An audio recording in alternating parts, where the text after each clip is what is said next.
ఇక దాడి చేసిన వాళ్ళను చేయించిన ఎవరిని వదలం, ఎంతటి వారినైనా ఊచలు లెక్క పెట్టాల్సిందే. లగచర్ల ఘటనపై సీఎం రేవంత్ రెడ్డి హెచ్చరిక.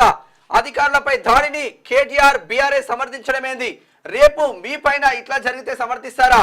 దాడులు చేసినా ప్రేరేపించినా చూస్తూ ఊరుకోం, అందరి సంగతి తెలుస్తాం.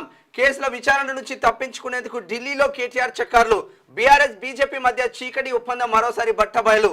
అమృత్ టెండర్ల వ్యవహారంలో ఎక్కడైనా పోరాటం చేసుకోవచ్చని వ్యాఖ్య. ఈయన ఏమంటున్నాడు అంటే అమృత్ టెండర్లు బయటికి వస్తే ఇటు ఈ పొంగులేటి సీనన్నది ఊడిపోతుంది పోస్టు, రేవంత్ రెడ్డి పోస్ట్ కూడా ఊడిపోతుంది అంటున్నాడు. ఊడిపోతుంది చూసుకో ఫస్ట్ అసలు యాక్చువల్ గా అనేది ఊడిపోకుండా ఉండడానికే ఢిల్లీకి పోతుండు. అది వేరే ఉన్నది మళ్ళీ లెక్క. అయితే దాడి చేసిన ఎట్టి పరిస్థితుల్లో వదలమని చెప్పేసి కొడంగల్కి సంబంధించి అక్కడ లగచర్లకు సంబంధించినటువంటి విషయం పైన మాట్లాడాడు నిన్న ముఖ్యమంత్రి రేవంత్ రెడ్డి.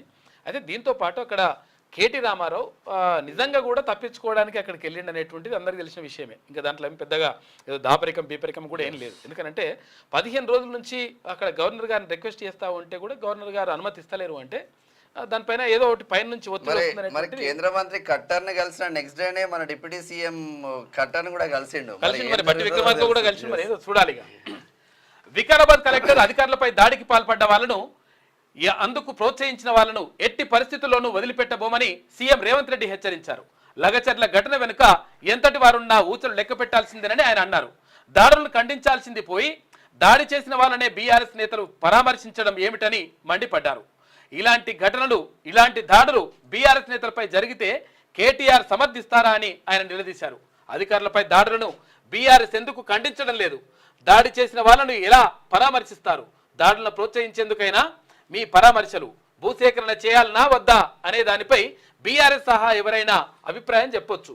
అయితే భూమి కోల్పోతున్న వాళ్ళు నిరసన తెలుపొచ్చు, అందులో తప్పు లేదు. కానీ అధికారుల మీద పాశవికంగా దాడి చేసి వారిని చంపేందుకు ప్రయత్నించడాన్ని బీఆర్ఎస్ ఏ రకంగా సమర్థించుకుంటుంది అని చెప్పేసి నిన్న ముఖ్యమంత్రి రేవంత్ రెడ్డి ఫైర్ అయ్యిండు.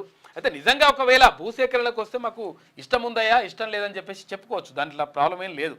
నిజంగా ఒకవేళ మాకు నష్టం జరుగుతుంది అనుకుంటే వాళ్ళ భౌతిక దాడులు అయితే కరెక్ట్ కాదు. ఎట్టి పరిస్థితుల్లో అధికారుల పైన దాడులు కరెక్ట్ కాదు. ఎందుకంటే ఇష్టం వచ్చినట్టు కలెక్టర్ గారు పాపం ఆయన మంచి ఉద్దేశం ఉన్న మనిషి, ప్రతీక్ జైన్ ఆయన మంచి ఉద్దేశం ఉన్న మనిషి. అరే రండి ఆ గ్రామానికి అంటే నేను గ్రామానికి కూడా చెప్తుండు బాబు నా పైన దాడి జరగలేదని కూడా చెప్తున్నాను. ఎందుకంటే పాపం అనవసరంగా పేద ఎవరైతే రైతులను ఎందుకు ఇబ్బంది పెట్టాలని చెప్పేసి ఆయన జరగలేదని కూడా చెప్తున్నాడు. కాబట్టి ఇటువంటి మాత్రం ఎట్టి పరిస్థితుల్లో ఫార్మా కంపెనీలు నిజంగా పేద ప్రజల భూములు తీసుకొని ఫార్మా కంపెనీలు పెట్టడం మాత్రం తప్పే అన్న ఉద్దేశం అయితే అంతటా ఉంది. ఏ రాష్ట్రాలు ఈ ఇన్వెస్ట్మెంట్ పెట్టాలి, వేరే పెట్టుబడులు పెట్టాలి, కానీ ఫార్మా రంగం పెట్టి భూములు ఇచ్చిన మొత్తం కింద మొత్తం సర్వనాశనం అయిపోతుంది భూమి మొత్తం. ఇక తాగడానికి నీళ్లు కూడా దొరకని పరిస్థితి వస్తుంది అక్కడ. 2020 ఫార్మేట్ కు కాంగ్రెస్ మారాలి.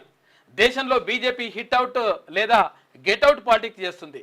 కాంగ్రెస్ నేతల్లో హ్యూమన్ టచ్ ఉన్నందున అలాంటి రాజకీయాలు చేయలేకపోతున్నారు. పని ఉంటే బీజేపీ నేతలు ఎవరినైనా ఆలింగనం చేసుకుంటారు, పని ముగిశాక కనీసం తిరిగి కూడా చూడరు. కాంగ్రెస్ తన ఫార్మేట్ను మార్చుకోవాల్సి ఉందని ఒక రాజకీయవేత్తగా భావిస్తున్నా. ఇప్పటికీ కాంగ్రెస్ లీడర్లు టెస్ట్ ఫార్మేట్ ఫాలో అవుతున్నారు. 2020 ఫార్మేట్కు మారాల్సిన అవసరం ఉంది. ఫార్మేట్ను అప్డేట్ లేదా రీడిజైన్ చేసుకోవాలని చెప్పేసి ముఖ్యమంత్రి రేవంత్ రెడ్డి అన్నాడు. అక్కడ వాళ్ళకి బీజేపీకి సంబంధించి మీరు తెలుగులో అనర్గళంగా రాయగలరా? స్పష్టంగా మాట్లాడగలరా? మాటలకు తగ్గట్టు అభినయించగలరా? అయితే ఇంకెందుకు ఆలస్యం? క్యూన్యూస్ మీకు ఒక మంచి అవకాశాన్ని ఇస్తుంది. క్యూన్యూస్ లో పనిచేయటకు లేడీ యాంకర్స్ కావాలను సంప్రదించవలసిన నెంబర్ 8688926084.